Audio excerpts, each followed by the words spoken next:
What President Kennedy said was, we choose to go to the moon and do other things, not because it's easy, but because it's hard. The cost of failure is much higher than the cost of scrubbing. We have an obligation to get this right. This is a whole new vehicle, a whole new technology, a whole new purpose of going back to the moon in preparation to go to Mars. And yes, it's hard.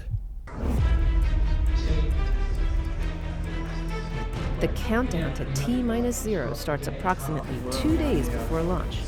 Teams inside the Launch Control Center have been working around the clock, powering up each section of the rocket and configuring the launch pad to support the 8.8 million pounds of thrust our moon rocket will generate at liftoff. It is a new creation. It is a new rocket and a new spacecraft to send humans to the moon on the very next flight.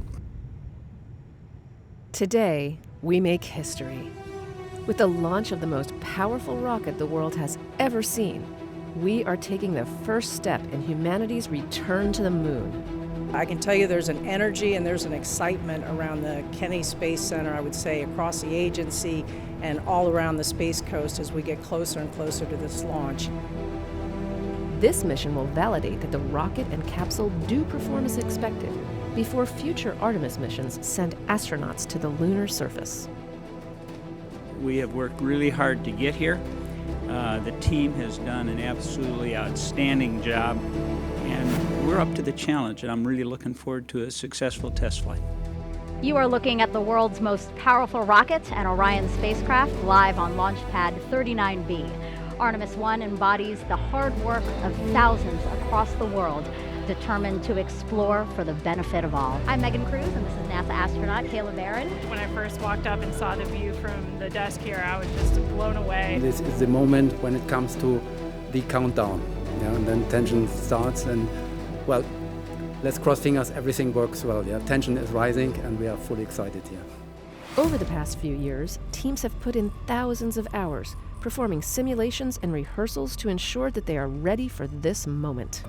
As our 0 hour approaches for the Artemis generation, we do have a heightened sense of anticipation, and there's definitely excitement amongst the team members. We've noticed just the overall mood and focus within the team is definitely a positive one. Now, with all systems configured correctly, the launch director gives the final go for liftoff. On behalf of all the men and women across our great nation who have worked to bring this hardware together. To make this day possible. And for the Artemis generation, this is for you. At this time, I give you a go to resume count and launch Artemis 1. This mission goes with a lot of hopes and dreams of a lot of people. It's no longer the Apollo generation. It's the Artemis generation. And that brings a whole new world of discoveries. T-minus 50 seconds and counting. The Space Launch System is now counting down to liftoff of Orion on its maiden voyage to the moon.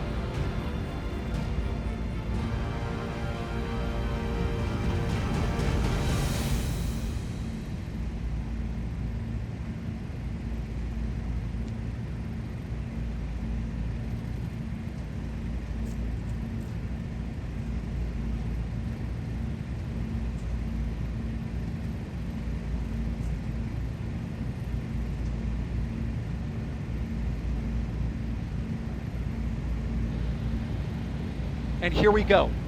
10. Hydrogen burn-off igniters initiate. 7, 6, 5. 4-stage engine start. 3, 2, 1.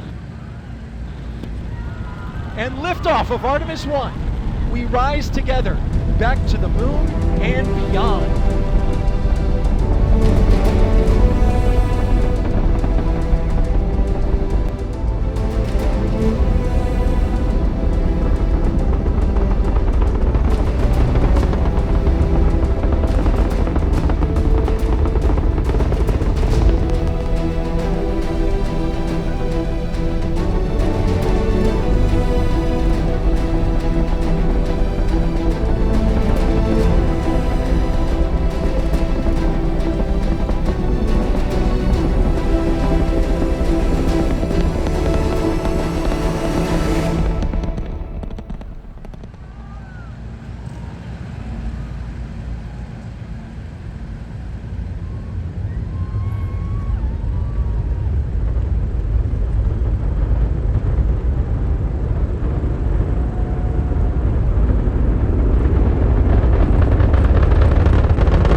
if you're just joining us, welcome to NASA's Kennedy Space Center, where we just watched Artemis 1 launch, our first step towards our next adventure into deep space. With Orion off the ground, Mission Control in Houston takes the reins.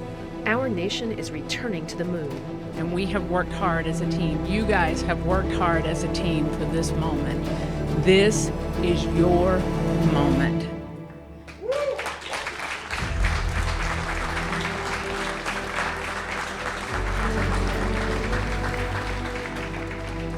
It is not by chance that you are here today. So I want you to look around at this team and know that you have earned it. You have earned your place in the room. You have earned this moment. You have earned your place in history. The successful launch of SLS is just the beginning. Orion will spend the next several weeks journeying around the moon, sending flight data back to teams here on Earth for real-time analysis. During its mission, Orion reached speeds traveling about 30 times as fast as the speed of sound. This dramatic video of the Earth-Moon transit that took place showed and punctuated the fact that we were pressing away from our home planet to a distance of some 268,000 miles away from Earth, further than any human-rated spacecraft had ever traveled. For a spacecraft designed to return humans to Earth, eclipsing the mark set by the Apollo 13 vehicle back in 1970. After several weeks of flight, it was time for Orion to return home. A half-century later, NASA's newest moon explorer, the Orion spacecraft, is barreling its way back home after circumnavigating the moon and beyond in an elliptical distant retrograde orbit. Now less than 2 hours away from splashing down in the Pacific Ocean west of Baja, California, to complete its shakedown mission.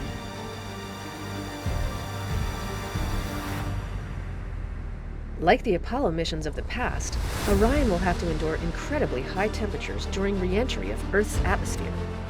A journey that began with the power of the launch of the Space Launch System 25.5 days ago, about to reach its final minutes in the searing heat of re-entry, where temperatures around Orion will build up to 5,000 degrees Fahrenheit.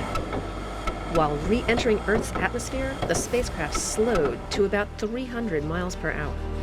As it continued its descent, Orion's parachute system, containing 11 total parachutes, deployed once it reached approximately 9,000 feet and a speed of about 130 miles per hour. And there it is, high over the Pacific, America's new ticket to ride to the moon and beyond now in view. Orion under its chutes descending towards splashdown. These parachutes help slow the crew module to a much more manageable speed, roughly 20 miles per hour, for a water landing off the coast of California. Splashdown.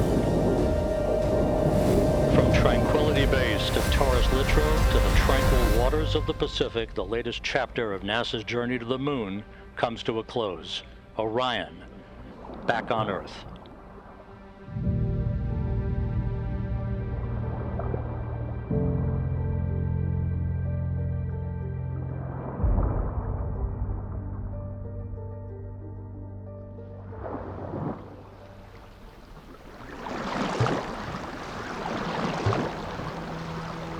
We've got a perfect view, a front row seat to the Orion splashdown. And it's simply beautiful out here. That is a human-rated capsule that went around the moon and returned and is now in the Pacific Ocean. I think I can speak for the whole dive team that we're honored to be part of history and to be part of something so monumentous, and just ready and excited to go out and do this. When Orion was deemed safe to approach, team members jumped into the water and attached hardware that steadied the capsule. What we do at NASA really is all about collaborations, and the collaborations that we've had with the Department of Defense in particular over the past many years, their hard work and their dedication as they went through a great deal of planning, hardware development and processes, and a lot of practicing to get to this point and make it look easy. And that team, made of a combination of NASA and Department of Defense personnel, has put in years of work to make sure that they were ready.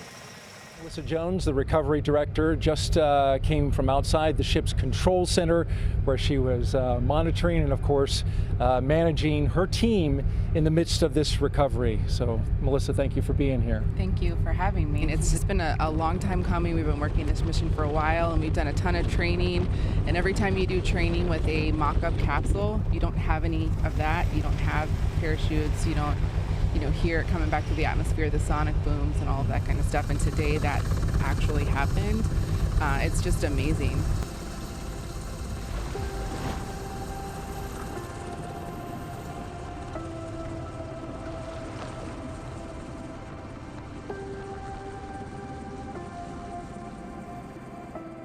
You know, this mission, this spacecraft and this team exceeded all expectations. For the last 25.5 days, we've been every day looking ahead to the next flight to see how we can improve on where we are today so that we can fly a safe and successful mission with our astronauts next time around. Once stabilized, the team secured the spacecraft with hardware and rope assemblies and towed it to the Navy ship. The dive team then connected Orion to a series of ropes from inside the back of the ship, known as the well deck, to safely and securely pull the capsule inside.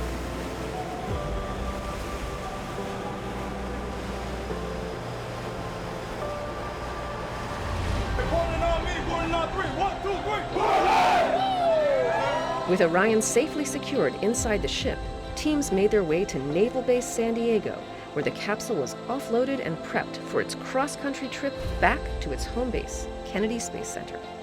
This is really the start of a campaign of several missions to get humans back to the moon and beyond to Mars. So there's still a lot to be done, and this is just the beginning. Kennedy just stunned everybody with the Apollo generation. I believe that this nation should commit itself to achieving the goal before this decade is out. And said that we were going to achieve what we thought was impossible. Of landing a man on the moon and returning him safely to the Earth. Many things have happened since, but we knew we were going back. This is the program of going back to the moon to learn, to live, to invent, to create in order to explore beyond. Oh, it's a new day. A new day has dawned. An Artemis generation is taking us there.